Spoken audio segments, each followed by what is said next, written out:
neighborhood video on social media. The whole thing had been filmed. The next night, we sat in the living room, Dad with a cold beer, me with leftover takeout, watching the video loop on someone's story. Karen wasn't done, though. The silence in the neighborhood was unsettling. Flyers started appearing in mailboxes about neighborhood harmony task force meetings. Karen had shifted from enforcing rules to building an army. My dad just laughed it off. The lady's forming a cult, he said. I, on the other hand, was deeply curious. Something had escalated from nuisance to mystery, and I wanted to see where it would go next. I RSVP'd, of course, using a fake name, Josh Cranston, and a burner email, just in case Karen was tracking responses. She sent me the time, the location, and a note, dress code enforced, business casual or higher. The meeting was in the basement of the community center, which I didn't even know had a basement. At the door, two men in matching khakis and navy polo shirts embroidered with security stopped me. They looked at me suspiciously until I gave them my fake name. Cranston, I said, here for the task force. They nodded and stepped aside. The room was dimly lit, folding chairs arranged around a projector screen. The slideshow title was Operation Order Restored. Karen stood at the front in a navy blue blazer over a tactical vest, with Greg beside her, looking like a man held hostage by indecision. About 15 people were there, most looking like they'd been dragged into this, one citation at a time. Karen launched into her presentation, speaking of neighborhood decay, visual threat grading, and something she called architectural purity enforcement. Each slide was worse than the last. One showed a Serenity Index for paint colors.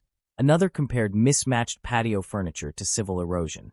The chilling part was when she showed a map of wisteria pines, marked with tiny red dots. These, she said, are the violators, the holdouts, the non-compliance. Then she pointed to one dot in the center of the map, our house. There are those among us, she said, who refuse to play by the rules, who challenge order, who invite chaos onto our lawns. We will not let them win. Not while we have binders and bylaws. The room applauded. Not loudly, not joyfully. More like nervous clapping at a school assembly. I slipped out before things got worse, heart racing. Karen had gone from clipboard-carrying busybody to full-on suburban warlord. And now, she had foot soldiers. I told my dad everything. He wasn't surprised. Let her run her little cult. Let her file her little reports. The minute she steps over the line, we'll drop the hammer. But I wasn't so sure waiting was the best move. I wanted to expose her, break the spell she had over the neighborhood. That's when Danny and I came up with the plan. We started with footage from Karen's GoPro, which had recorded both the zip tie incident and the fake traffic stop. A neighbor had borrowed it to digitize the footage for the HOA archive, then quietly uploaded it to a USB, which was handed to me. I spent 2 nights editing, dramatic music, zooming in on Karen's crazed eyes, slow-motion replays of her screaming about mailbox regulations. The final touch, a freeze frame of her waving a fake badge in Danny's face, followed by a title card, Suburbia's Most Wanted. Then came the gala.